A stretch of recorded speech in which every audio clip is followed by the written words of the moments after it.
The China in Africa podcast is brought to you in partnership with the Africa-China Reporting Project at Wits University in Johannesburg. The ACRP promotes balanced, considered reporting on China-Africa relations through training programs held throughout the year. More information at africachinareporting.com.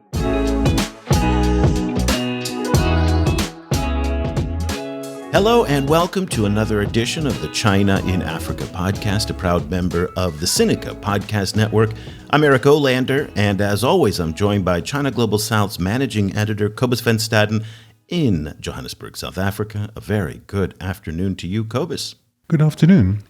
Cobus, last week on the show, we talked about two really just fascinating stories going on in the news in Kenya and also the DRC, and we're going to revisit those two topics today with updates on both. First, we're going to give you the latest on the reaction in Kenya to the Chinese hacking story, and then we're going to deep dive into the question of Chinese surveillance technology in Kenya and Africa more broadly. And we've got a fascinating interview scheduled for you today. Also, we're going to update you with all the details of Congolese President Felix Tshisekedi's recent visit to China. We're going to speak with our Francophone Africa editor, Geraud towards the end of the show, so make sure you stay tuned for that. Well, in the week since we first broadcast the Reuters report that alleged that the Chinese intelligence services had hacked into 8 ministry networks in Kenya for the past 3 years to monitor the status of Chinese loans and whether or not they're going to get their money back from the Kenyans. We're not entirely clear on the motivations there, but it was tied to Chinese loans to Kenya. The reactions have come back out of the Kenyans and the Chinese. Now, the Chinese side was rather predictable. So this comes from the spokesperson at the Chinese embassy in Kenya. Let me read a quote for you. There was nothing, they did not appear on radio or TV or anything like that, so it couldn't bring you any sound. But let me just read you this quote.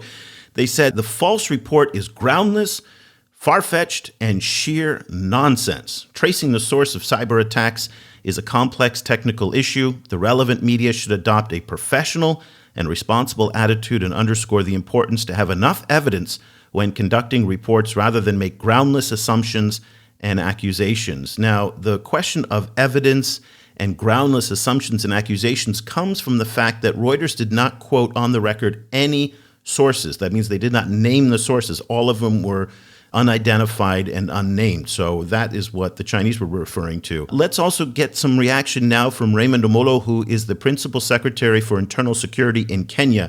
This one, Cobus, I'd like to get your take on because it's absolutely fascinating. So here's the quote. "The article should be viewed as sponsored propaganda. The wide circulation and the alacrity for its attribution by other foreign media with well-known inclinations further hint at a choreographed and concerted attack against Kenya's sovereignty." That's a much stronger reaction than what we've seen previously on espionage charges, not only in Kenya, but elsewhere. And I guess, Cobus, did that surprise you as much as it did me in terms of how strident it was? It was interesting for me. I wasn't particularly surprised that it was strident, but it was interesting that it was immediately linked to this kind of like larger narratives, like kind of geopolitical narratives about Chinese engagement in the global south. So in that sense, it was an interesting moment where you got the feeling that this kind of meta critique of critique seems to be becoming more mainstream now. Kind of like people kind of condemning other people for setting narratives is something that we used to focus on a lot, and it's very interesting to see how that is becoming now a kind of a standard rebuttal also coming from governments. But there was a whiff in his comments. He never said the United States by name, but it really felt like he was referring to the United States specifically because that's the country that has been most aggressive in trying to challenge Chinese technology in Kenya specifically. When he said sponsored propaganda, did you get a sense that he was referring to the United States, or am I reading too much into that? That was what I assumed he meant, although, it's vague enough to mean many things, but that seemed to be the kind of the point he was making. Okay, so after the secretary issued those comments, really that was, I think, 1 or 2 days after, there was probably Saturday or Sunday last week, the story just kind of died away. And in fact, it wasn't even front page news on all of the Kenyan dailies. The Standard had a big layout on it, and that was basically it. And I guess in some ways, it's very interesting when you contrast what we saw last week in this story against the 2018 report by Le Monde that the Chinese had been spying on the African Union headquarters. And then again, there was allegations that Huawei was spying on the African Union headquarters in 2020. In both instances, the story died pretty quickly. But in the eyes of many Kenyans, given everything else that's going on in the news, it really didn't register as a big story. And it really didn't take off on social media. It didn't take off in the press. However, though, I want to bring you a little bit of sound because it sounds like people are having fun with the story. So I want to bring you a little take from the Kiss FM breakfast show hosted by Cheeto and Kwambox. And this is their take on the hacking story. And I want to get your reaction. It's quite funny. So Chinese hackers are allegedly, this is according to the papers. Yes. Chinese hackers have hacked government systems, and it's suspected that they want to find out what strategy we have to pay back the ballooning debt. But see, we've been saying our strategy. You know how like you loan someone chums, and then you see them on the Roomba, and then they tell you they don't have the money to pay you. Yeah. So you're scouring their Instagram to see who am I and to see what are you, how are you, what strategy steps are you making to pay my money back? So, you know, I'm just saying, this is probably why the president is losing weight. Bruh. No, for me, what China is reminding me of is the Mubaba that's paying rent for his katoi, for his kashore. He's giving her rent, and then she's bringing a younger guy to the house. He's like, But someone tell the Chinese. We need to find a solution, Bana. Someone tell the Chinese. There's a German proverb, not a Chinese proverb, not a Kenyan proverb. We need a middleman. I feel like this is a Combox proverb. There's a Chinese proverb which says, he who is quick to borrow is slow to pay. So, tafadhali.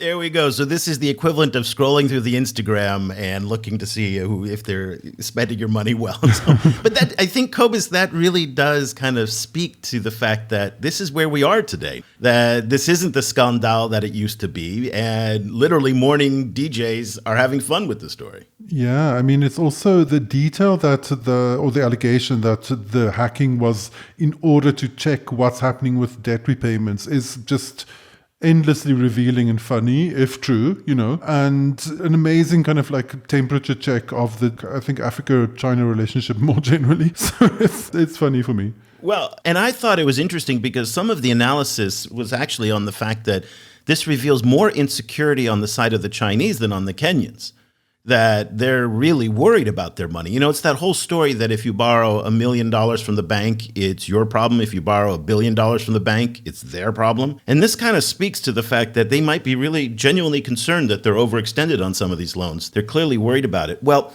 the timing of this story and our guest today just couldn't be better. We are thrilled to have on the show for the first time Bulelani Jili, who is a Meta PhD research fellow at Harvard University. He is also a visiting fellow at the Yale Law School, a fellow at the Atlantic Council, a cybersecurity fellow at the Belfer Center, and a scholar in residence at the Electronic Privacy Information Center. Bulelani is also the author of a number of articles on Chinese technology in Africa, and the most recent one is What is Driving the Adoption of Chinese Surveillance Technology in Africa, that was published earlier this month by the Atlantic Council's Digital Forensic Lab. A very good morning to you in Cambridge, Bulelani. Hello, and I would first like just to thank you for having me on this platform. And I've also been, an adamant listener of the podcast over the years. Well, we are thrilled to have you. This is really our honor because you have been writing such insightful analysis on this issue, and you've taken a very different approach to it. And we're going to get into that, whereas most people focus on Chinese technology going into Africa, almost the push of Chinese technology. You're focusing on the pull, what's driving the demand, and we're going to get into that. But before we get into your paper and your research, what I'd like to do is get your hot take on the Reuters report that alleged the Chinese intelligence services had been hacking. What was your take? And also any of the reaction to the Kiss FM kind of take and the reaction that the Kenyans seem to have to this issue? I'd probably say that, my opinion on this matter, I guess, relies really on kind of two observations. The one kind of general observation is that, debt now is the primary mode in which we are reading Africa-China relations. And so all activity as relates to this kind of bilateral and multilateral relation will be consistently, mediated by questions surrounding debt. And so what I guess I'm kind of keen to kind of continue to think about is how debt in itself functions as a way of reading relations and the kind of the political and economic life that debt takes on in the relationship. And as it kind of relates to the more kind of direct question really around cybersecurity, what is becoming quite clear is that the general trepidations surrounding cybersecurity at one level connected to general suspicions about Chinese surveillance. And then the other part of it is really kind of connected with questions around the integrity surrounding the proliferation of some of these systems. Obviously, you know, on the kind of Kenya side, they're able to somewhat joke about it and they're able to kind of see the kind of the humor in it. And I think the humor is probably connected to the fact that like many people see the massive amounts of borrowing is not simply a challenge that Kenya has to think about, but it is also a problem that the Chinese are now facing. And then it is really also about, you know, whether or not that in fact you can seriously ground some of these allegations, particularly when they're so particular, like about debt and not simply a more kind of general cyber threat. It seems as though that like they're even questioning the nature of the allegation, but also what is the basis of evidence that would allow you to kind of draw attribution, not simply to the hacking teams themselves, but also directly to the state. So, Bulelani, in terms of, you know, this wider issue that you focus in your work, around Chinese networks, cybersecurity, and their application in Africa, how does the Kenyan situation, as we understand it at the moment, play into that narrative? Because one of the things that I was wondering about is to which extent is this proving the narrative that Chinese-built networks have these weak spots or these backdoors that enable surveillance, and to which extent doesn't it? Because as far as I understand, if one follows the Reuters story, the access was gained through the kind of old-timey kind of way of sending someone an infected attachment, which they then downloaded. So it didn't, to my mind, necessarily kind of reveal any kind of built-in weaknesses in the network that provided access, but there might be more there that I'm not seeing. To your mind, does it prove or disprove, or are we somewhere in the middle in relation to this kind of narrative of Chinese networks allowing unwarranted access?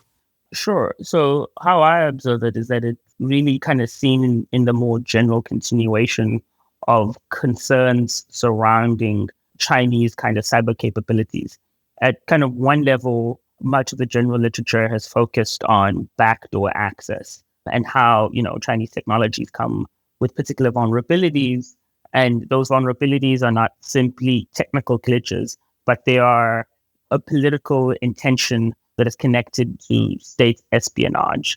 And then another kind of popular line of consideration is not simply connected only to the kind of vulnerabilities of the technology, but simply the technologies being surveillance and cyber intrusive systems themselves, and how, you know, the Chinese enabling the proliferation of these systems as a way to challenge the American normative position around cyberspace, but also around governance. And so that is generally kind of connected with the thesis of kind of digital authoritarianism.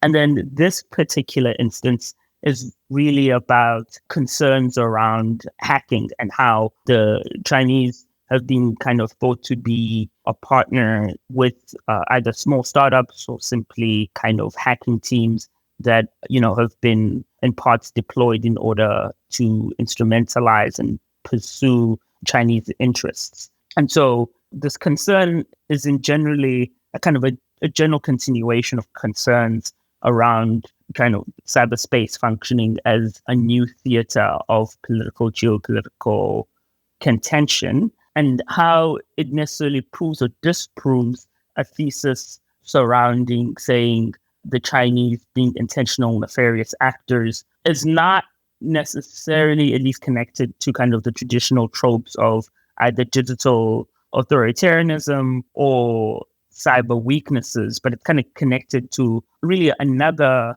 suspicion, which is that the Chinese are using hackers as a way to kind of promote state interests.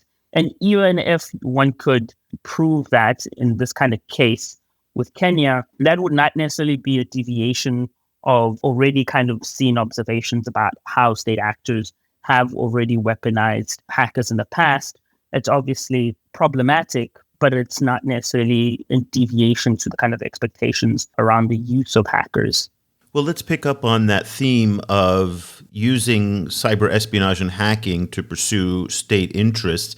In many parts of the world, in Europe, the United States, even parts of here in Asia as well, countries have banned the use of Chinese surveillance systems from companies like Huawei, ZTE, Hikvision. That is not the case in most African countries, especially in Kenya, where there is a considerable demand and quite a bit of adoption of digital infrastructure made by Chinese companies for surveillance. This has been the focus of your research now for the past couple of years. You have this new paper that came out earlier this month that was published on the Atlantic Council. Let's dive into that. But I think before we get into some of the broad themes that you address, I'd like to go through just a few definitions just so we can set our terms. Because when we talk about Chinese surveillance tools, to some people, particularly in the United States and China's critics, basically any piece of technology built by the Chinese, in their mind, is a possible surveillance tool. How are you defining surveillance tools in your research?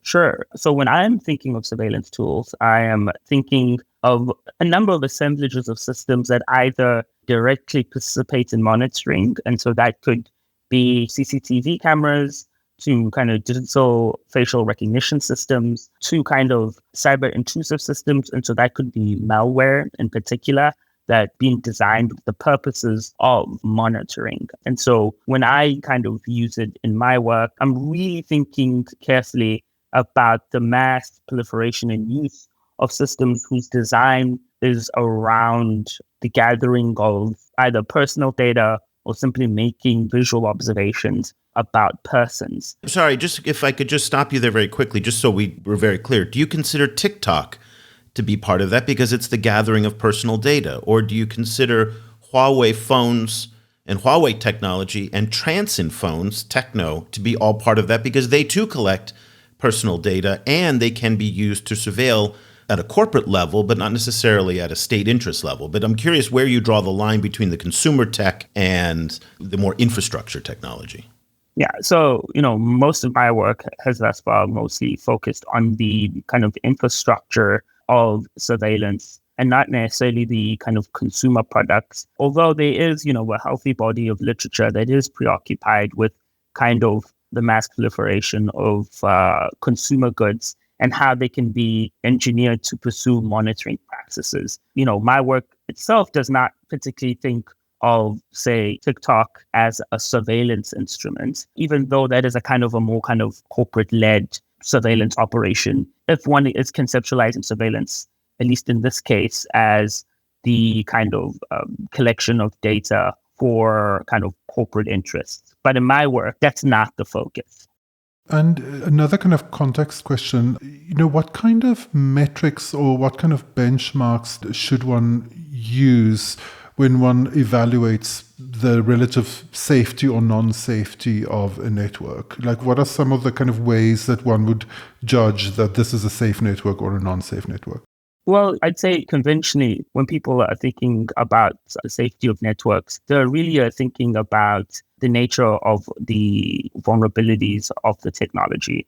And so has, say, this surveillance camera or this digital facial recognition system, has it been intentionally designed with gaps that will allow parties to collect data unknowingly or allowed to effectively make observations unknowingly to the parties that procured the technology? And so I'd argue that the general nature of the kind of current research surrounding this really uses a benchmark of around effectively illicit parties being able to get access to the network. Now, how does one go about saying establishing that is the kind of the questions concerning around the technical safety of kind of given product. And usually when you're thinking about the safety surrounding certain, say, products that are being offered by, Chinese vendors, most of the products, say, using Huawei, for example, are relatively safe.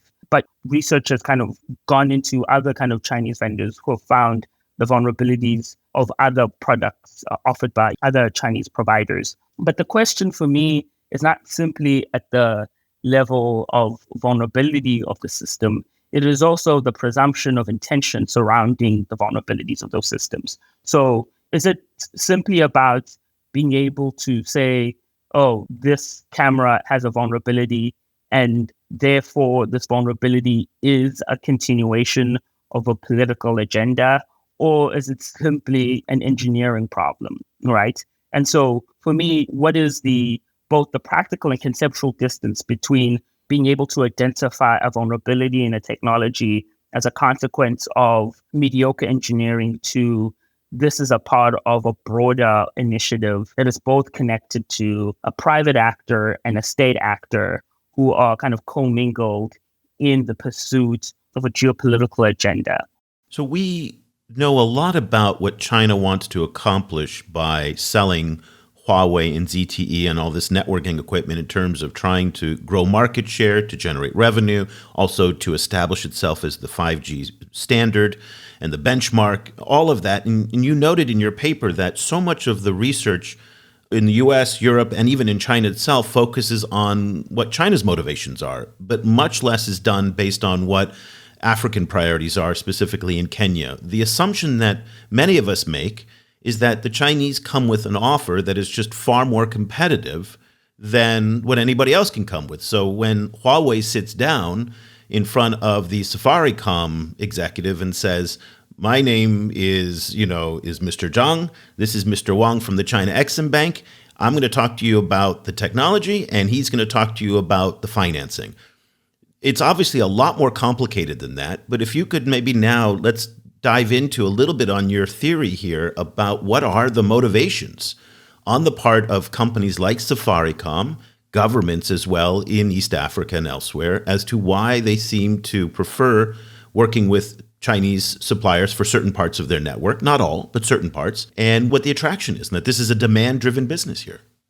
The general success of, say, Chinese companies in Africa, looks a bit befuddling if you think of the success of these companies in a kind of a short window frame. So if you're thinking about it for the last 5 or 10 years, but if you kind of extend your kind of period of observation, what becomes clear is that Chinese companies like Huawei have been operating in East Africa really since late mid-90s. And they kind of came in at a time where many American companies simply were not participating in the ICT sector. And that's in part because of concerns surrounding risks in making investments on the continent. And so in some sense, the kind of early introduction engagement with the kind of Southern African economies and East African economies is one part. Another part of it is kind of connected to the politics in Beijing and wanting to kind of give the kind of corporate actors more international experience. And so there was a series of financial incentive infrastructure that was put together, both for kind of SOEs and private companies to kind of go abroad. And then when you're thinking about the most kind of recent successes, they're all kind of connected to the fact that they've kind of been operating in these regions for a long time with regional expertise at this point. And it is also partly true that they usually offer products that are a bit more financially reachable for African counterparts. And so in some sense, we're thinking about the general success. You are really thinking about headwinds that have been met with kind of continual engagement on the continent. And in terms of the African government's priorities, you mentioned the prominence of crime in some of your writing. Do you find that when African governments put in particularly safe city systems, and it might be good for you to just kind of describe a little bit what safe and smart city systems are to begin with, but then when they put them in, like what are the expectations for how they're going to improve things? So when you kind of both look at some of the meeting minutes, some of the general advertising of these given products. And even when you kind of listen to kind of African stakeholders about the reasons behind the adoption of safe systems, which are really a version of smart city systems which are a kind of computationally driven urban planning that aims to leverage ICT infrastructure, which is kind of information and communication technology systems, for the kind of the advancement both of kind of safety within a given space, but also the general promotion of greater administrative efficiencies. And so when we're thinking particularly about the kind of safety that can be offered by a smart city, it's mostly reliant on an assemblage of surveillance systems. And so that would include both kind of digital CCTV cameras, but it would also, include systems like traffic control, which will be mostly around the means to kind of locate and identify vehicles. And the procurement of those systems is kind of connected with more general development ambitions. And those ambitions are kind of connected to being able to ameliorate like a perennial challenge like crime or terror in the context of Kenya, but also it's kind of connected to being able to improve the general efficiencies of the given state. And much of my work has been really interested in really seeing whether or not some of these systems are able to meet some of the general expectations that have been placed upon it. And it becomes actually quite challenging to be able to find concrete evidence that will suggest to you that like the general adoption of, say, an integrated urban surveillance system has been, in fact, able to truncate crime, particularly in the areas that have been able to support the police, both in their monitoring and kind of the policing efforts. And to me, what that generally illustrates is that, a matter like crime cannot simply be reduced or presumed to be simply a factor of the absence of surveillance. The reality is that crime is a kind of a social economic challenge that is connected to multiple causal linkages surrounding, questions around, say, access to goods, to poverty, rather than simply being able to kind of introduce a mass surveillance system. And so the question then for me is, if one is kind of able to generally make that concession of complexity to social problems, then how can surveillance then be best applied rather than kind of misunderstood or misused? So let me see if I understand what you're saying. So the idea that, and this is part of the Huawei sales pitch, which is if you install our smart city program, it can help you bring down crime. And it can make your traffic flow more efficiently, and it can make your city safer. That is, in fact, I think safer is even in the brand name. But you're saying that by itself is not going to do it. You also need a governance structure underneath. You need competent policing. You need good infrastructure. You need all the support systems around the Safe City initiative. Otherwise, the surveillance by itself is not going to move the needle on crime. Is that a fair assessment of what you're saying? Yeah, exactly. The reality is that, technologies, and in particular surveillance, are not a silver bullet to kind of traditional social economic challenges. They can either function as an aid or an exacerbating catalyst. And so the question then becomes is, how does one appropriately apply some of these systems already in a complex network of social kind of relations? And currently, there's not been, I'd argue, enough kind of thinking both about why these systems are being procured on the ground, but also when you get to the ground, exactly how can some of these tools be best applied for kind of context-dependent solution making. So in the environments where there's weak governance, the temptation is there for political leaders to use this technology against their opponents. And there was some reporting by the Wall Street Journal several years ago that indicated that Huawei technology, and I want to be very clear here that this was not Huawei the company, it was Huawei technology, was used to spy on Bobi Wine, the opposition leader in Uganda. Former Zambian President Edgar Lungu also apparently used it. There were similar allegations in Ecuador as well. Again, the disclaimer here is that, and a very important point to note here is that this was not done by Huawei company corporate actors. It was done by the governments themselves using Huawei technology. So I guess the question I have is that it's hard for some authoritarian rulers to resist using this technology to violate civil liberties. What is the impact on civil liberties in countries with weak governance? And again, I'm not suggesting that Kenya is a country with weak governance, but it'd be interesting just to tie this to your research in Kenya as well. that's the kind of, I'd say, the perennial challenge of introducing any kind of new surveillance system into political and legal ecosystem is, in effect, how do we best utilize it for the promotion of civil liberties? And in particular, when it's being introduced without thinking about a careful impact assessment or simply how this technology can be further integrated into just uses of policing functions and capabilities, it then can result in an atrophy of civil liberties. And so that kind of example of the Uganda case has kind of been the standard example that's been used across academia, but I'd also kind of say within the NGO space surrounding digital rights. And so for me, the question kind of persists in terms of how do we fairly distribute responsibility for the atrophy of civil liberties? At one level, it's important to kind of point out that, governments with kind of challenging and sometimes weak legal infrastructure can misuse and sometimes abuse surveillance technologies, even though they're procured under ostensibly permissible grounds, like trying to promote safety. While simultaneously, it is also important to ask for accountability on the companies that are also selling some of these surveillance systems, particularly the surveillance systems that are thought to be on board in terms of being able to promote policing. Are they thinking more carefully about exactly who are they selling these governments to? And are there general discussions about both the appropriate use of these systems, but also thinking more carefully about exactly how some of these technologies will land on the ground? And so, much of my work has been really about thinking more carefully about a fairer allocation of blame surrounding the kind of recession of civil liberties, particularly in the kind of quick adoption surveillance technologies.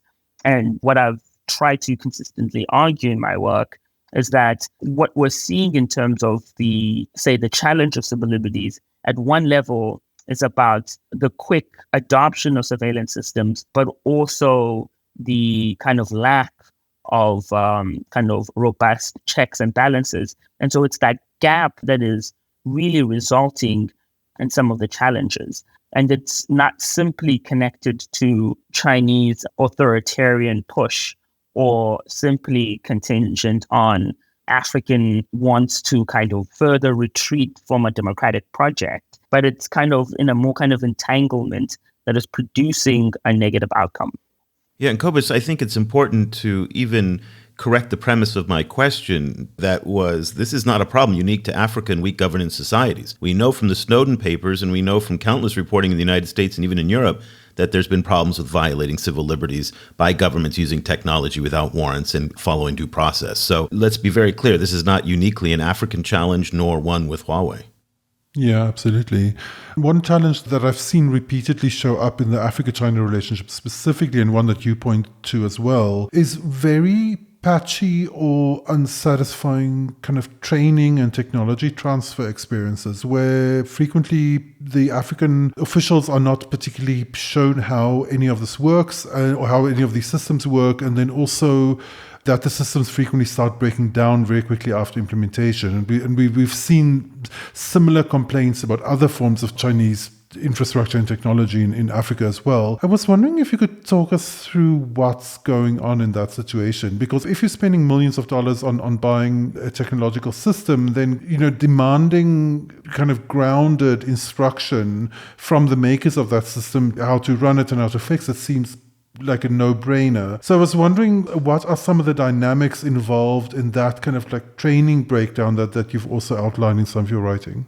Yeah, sure. I think you're asking a very important question, in part because, what is the nature of due diligence in the procurement of some of these surveillance systems? Because at one level, it's quite obvious that at some point you're going to require kind of domestic capabilities to both use the technology, but also to effectively maintain it over time. And in some of the cases that I've kind of seen, but also some of the work that I've done, it seems to kind of consistently appear that there's not been enough work done on the demand side as to how to maintain these technologies over time. Some of the challenges have been simply about not having the appropriate permit to build a camera in a certain area, But sometimes they've also gone simply as deep as saying that like the current policing unit has not been adequately trained in using this technology. And so, at least in the context of Kenya, there have been a number of initiatives to kind of improve the training around the use of surveillance systems. But it doesn't particularly seem to me as though that like the training has been comprehensive enough to kind of allow for the use of the system independent of the contractor, but also a kind of training that also takes into kind of deep consideration the consequences for civil liberties. And now that general challenge also might simply come out of the fact that like, some of these technologies and their consequences for civil liberties are relatively novel. So if you kind of look into the history, particularly of, say, data protection in the context of Africa, the reality is that like a lot of kind of data protection regimes are not older usually than 5 years old. And in the context of Kenya, the data commissioner office is really only about 2.5 years old, and how that general instruction will both inform the use of technology by private actors, but also by public actors is important. And so to me, it seems as though that there kind of needs to be a more comprehensive understanding of how exactly these technologies will be kind of both used, but also used appropriately that meets some of the general human rights expectations surrounding them. And that then means that the procurement cannot simply be just driven with a state SOE leading the charge, but it kind of has to have a kind of a multi-stake approach to it, where it's both people from companies like Safaricom all the way to the national police, but also to a data commissioner, but also to a leading kind of digital rights institute. And that sense to me that there's really not been enough of a multi-stakeholder approach to how these technologies both would be kind of procured then, but also finally how they'll be exactly used on the ground.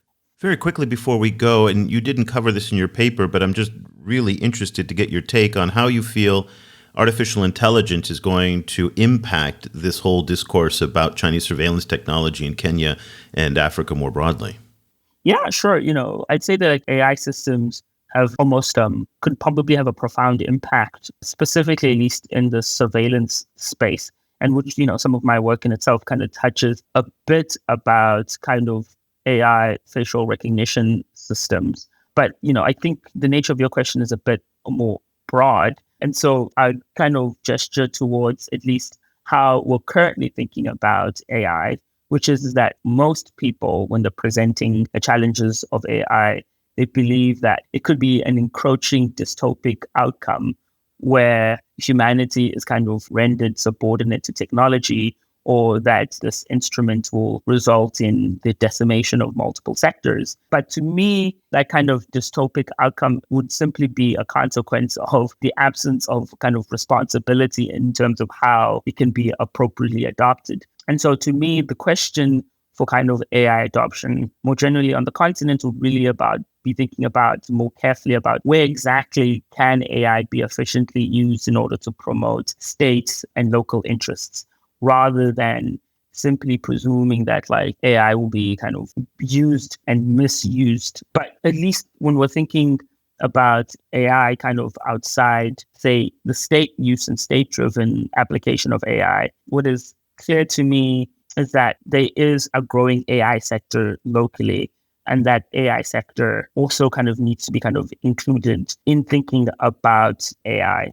Thus far, I'd argue that majority of the kind of general coverage surrounding both AI and AI adoption in the context of Africa-China relations is once again a general privileging of state actors and not really thinking about sub-state actors. The multiple kind of AI startup companies that also have a stake in the sector, and many of them usually have challenges both around kind of access to capital, access to kind of training engineers, and access to kind of quality data, and that a more inclusive AI future will be also contingent on effectively including that sector, but also promoting that sector. The article is What is Driving the Adoption of Chinese Surveillance Technology in Africa? It was published by the Atlantic Council's Digital Forensic Lab. They do some fantastic work. Also, if you're interested in this topic, and I know a lot of you are, you're doing research on this, I highly recommend a chapter that Bulelani also wrote in a book called The Africa-Europe Cooperation in Digital Transformation, a focus on Ethiopia and Kenya. The chapter is entitled The Spread of Chinese Surveillance Tools in Africa. This is a 2022 book, so the information is very, very current. And best of all, Cobus, get this. It's a Routledge book, it's an academic book, and it's free. It's under Creative Commons. That is not something that we hear very often on this show, so we're very excited to be able to tell people you can go get some academic writing for free. So I will put links to both the article and the book chapter in the show notes for you to access. Bulelani, thank you so much for taking the time to join us. We really appreciate it. Sure, definitely. And thank you for having me. And I would love to kind of keep the conversation going. Cobus, Bulelani's research really fills an important void in the discourse because so much is, again, on the push, what the Chinese are doing in places like Africa, and there's very little on the pull, on what the agency question is for African actors. And again, it's not always the state. There are a lot of private actors here. MTN, I'm thinking about in South Africa, Safaricom, Telebur, all of these telecom operators as well have a lot of agency here. And again, I think what he's doing is so important. And I hope that when people look at the question of Chinese surveillance tech in Africa, they're not just focusing on what the Chinese want or what the Chinese are doing, but also what African stakeholders want and what they're doing. Absolutely. I think his work is a great corrective to the flattening that one sees, frequently in this debate. So, frequently I think to the right of the political spectrum, the debate is frequently flattened in terms of there's an assumption that everything the Chinese do is centrally coordinated and malign. But then also the assumption that whichever kind of global South government, and Africa frequently, kind of lands in that position, is easily duped by these kind of outside interests. And then on the more left-wing side of that same debate, there's frequently a different kind of flattening that happens where it's simply where under the label of African agency, they simply assume that African governments have great plans to do things and that they have very kind of clear-cut goals, and then that they put in place systems in order to deal with some of these problems. I think both of these kind of flattenings tend to be very unrealistic. What I think his work is great at pointing out is the kind of lapses or disorganization or kind of systemic gaps that show up on the African side, which then frequently lead to less than ideal outcomes on the ground. And I think it's fantastic to kind of unpack what some of the dynamics are on the African side, not only what they want to achieve, but also what end up kind of standing in the way of achieving that when they're dealing with Chinese actors. It's super important. Well, we're really excited to have Bulelani to join us again on the show to update us on his research, in part because this story is changing so quickly. We talked about AI at the end of the discussion. I suspect that in 3 or 4 months, that AI issue is going to be vastly more important in Kenya and South Africa and elsewhere in Africa than it is today, just because it's growing everywhere. So we'll follow back up with him, and tech is obviously one of the areas that I'm most interested in, so I love nerding out on that. Okay, let's now shift gears. There's another story, and we apologize today. We're going to go a little bit longer with the show than we normally do, but we have to talk about Congolese President Felix Tshisekedi's trip to China that ended this week. So last week he started off and he was in Beijing, and then he went to Shanghai, Shenzhen, and then Hong Kong. And now he is on his way back home as we record this, or he's probably back home now. For that, we're thrilled to have, as always, our resident Congolese China expert, Francophone editor, Geraud. Bonsoir, Geraud. Thank you for joining us. It's wonderful to have you back on the show. You've been covering this issue, minute by minute. You've been talking to people in Kinshasa, you've been talking to people in Beijing and elsewhere, you've been following all the events. Let's get your debrief now on Tshisekedi's visit to China. What did he accomplish and what did he not accomplish?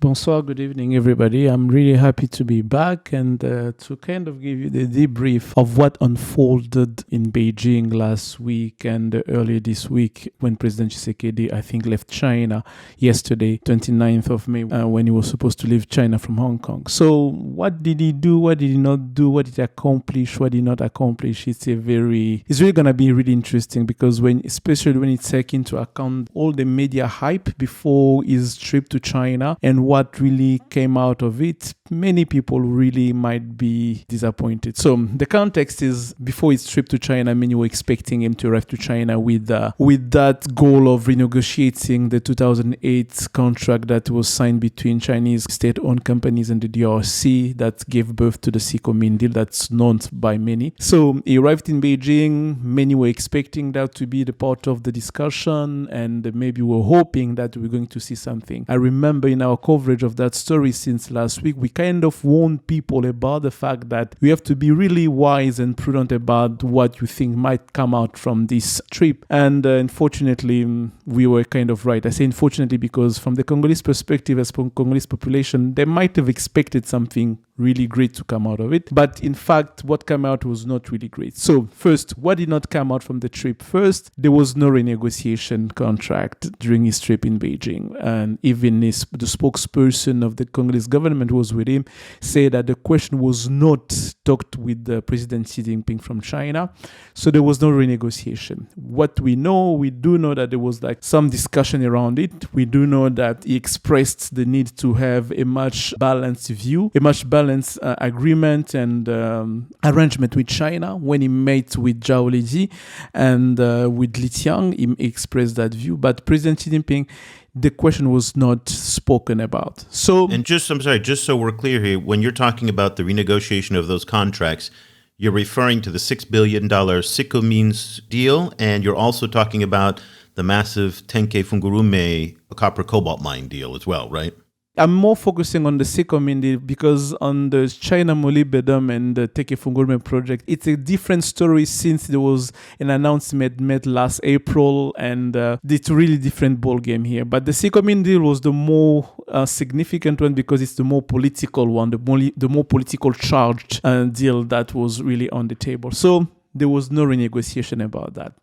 So what really the DRC got from this trip, there was China and DRC upgraded the diplomatic relation to, I think it's global strategic comprehensive partnership, if I get it right. So which means they're going to have increased diplomatic relation and high level visits, more economic and trade relation. They're going to have cooperation in different areas, in security, in agriculture. President Xi Jinping says going to send agriculture experts from China to help DRC with the agriculture project. So many different projects they've talked about. They even signed 4 memorandum of understandings, 4 MOUs in different areas, in media, in research, in different areas. So not really things that people are expecting to see new big deal happen, for example, in mining. So there was no renegotiation, there was no big deal signed. That's what people need to know. In total, there were 5 memorandum of understanding, 4 signed in Beijing and 1 signed in Shenzhen when he went to the Huawei headquarters where they signed a MOU around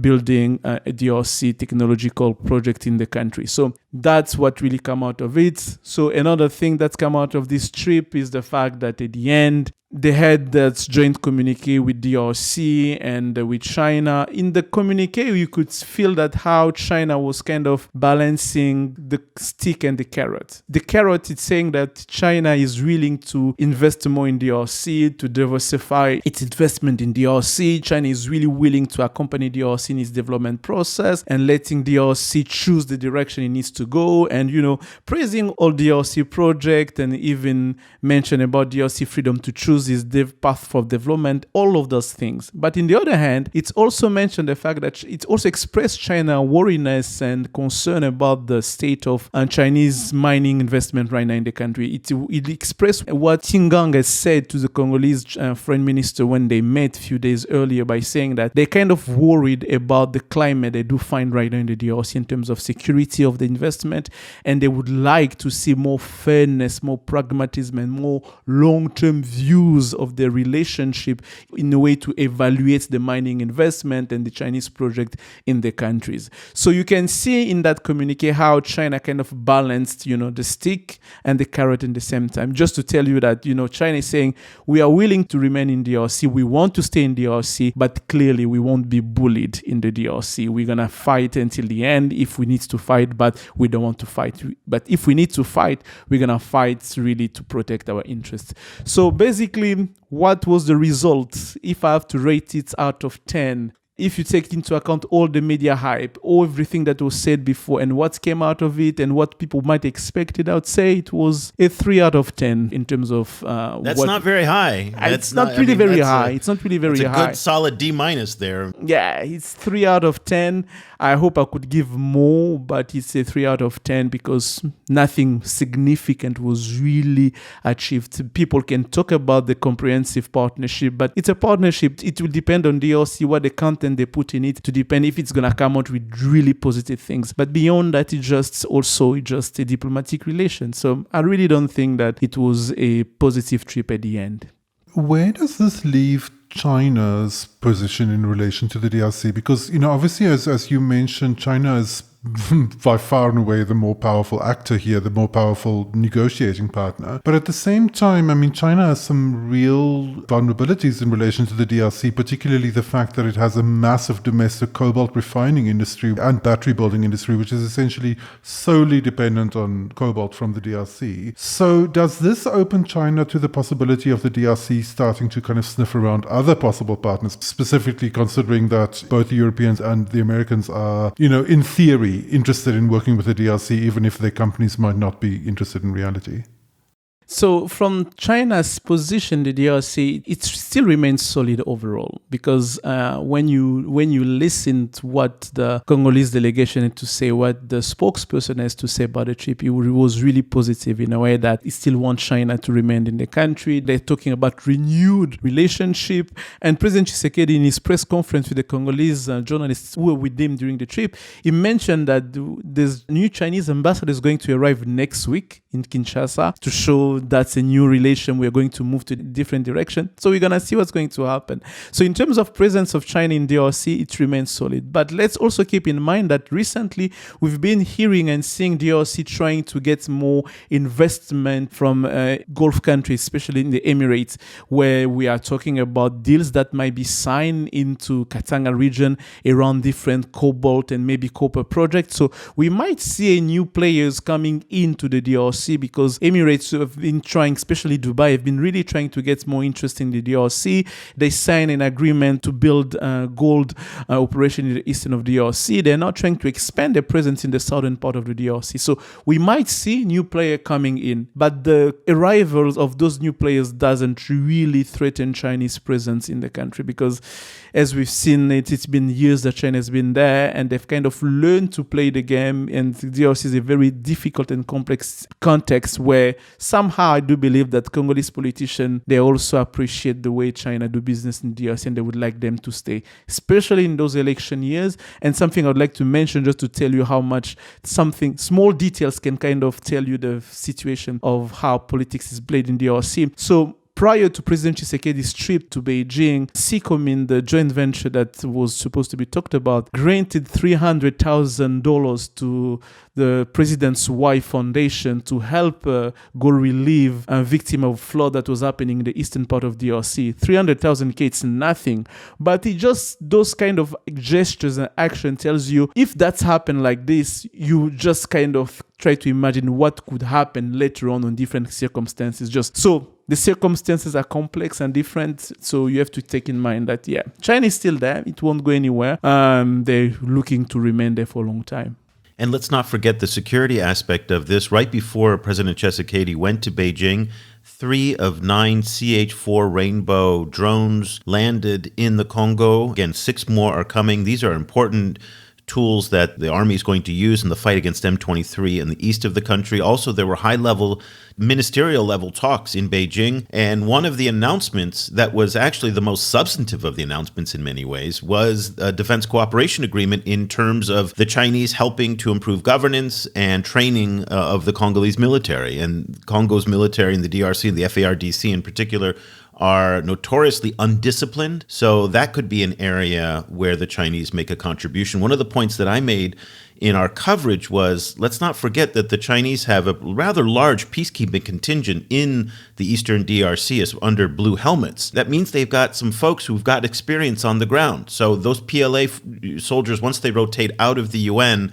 could then come back and work with the military as trainers and on the governance side. So arms and governance in the military side is something to keep an eye on. Okay, very quickly, very quickly, because we're really over time now. Where does this go from here? We've got 7 months until the election. Is there going to be a renegotiation deal? Is there going to be a minerals trading deal? Are we going to see anything different, that from now until December and that election? I don't believe so. When you look at the context and the situation, the complaint the Chinese made, we don't expect to see mass. And what about the contracts? Any progress on the contracts? Renegotiation, not so far, but we're going to have surely an evaluation now made by the both sides. And based on that, maybe they're going to decide which way to go. Because clearly Beijing was not okay with the one-side evaluation was made by Kinshasa about the Sikomin deal. So I think they're going to have to talk and see to both of them to evaluate the implementation of that deal. And from there, they're going to decide. If you want to follow all the great work that Geraud is doing, you can go to Projet Afrique Chine. The links are in the show notes. That's the French language website. He writes 2 newsletters a week. It's free. He also does podcasts, and he does in English on our YouTube channel. You can find his weekly commentaries, and he did a preview of the trip, and we're going to do a wrap of the trip as well this week. So he's got these great YouTube videos where he's kind of breaking everything down, and it's just awesome. If people want to follow what you are reading and writing, where can they find you on Twitter? So they can find me personally on my personal account on Twitter on Christian Geraud, Geraud, G-E-R-A-U-D, in one word, and they can also find Projet Afrique Chine on Twitter with Afrique with a K, Afrique Chine. So yeah, that's where they can find us. All those links, don't worry if you didn't write that all down, they're all below in the show notes. And Christian, Geraud and Cobus Van Staden are part of this amazing team that we have now at the China Global South Project, who's putting together just such amazing work. Again, we're going to tease the project that Geraud is working on that's coming out this summer. It's just incredible. The work, though, that he does and that Cobus does and that we're all doing requires your support. And that support can be done through subscribing to the China Global South Project to get our daily newsletter, to get access to our research, all of our tools, the podcast transcripts, everything. And you're supporting independent journalism and analysis from the likes of Geraud and our editors in Africa, the Middle East, and here in Asia. So if you want to subscribe, go to ChinaGlobalSouth.com/subscribe. You'll get a free trial for 30 days just to see if you like it. We hope that you will. And your subscription goes to support the independent journalism that we are doing. So we really appreciate it. So for Geraud and Cobus, I'm Eric Olander. We'll be back again next week with another edition of the China in Africa podcast. Until then, thank you so much for listening. The discussion continues online. Tag us on Twitter at ChinaGS Project and visit us at ChinaGlobalSouth.com. If you speak French, check out our full coverage at projetafriquechine.com and Afrique Chine on Twitter. That's Afrique with a K. And you'll also find links to our sites and social media channels in Arabic.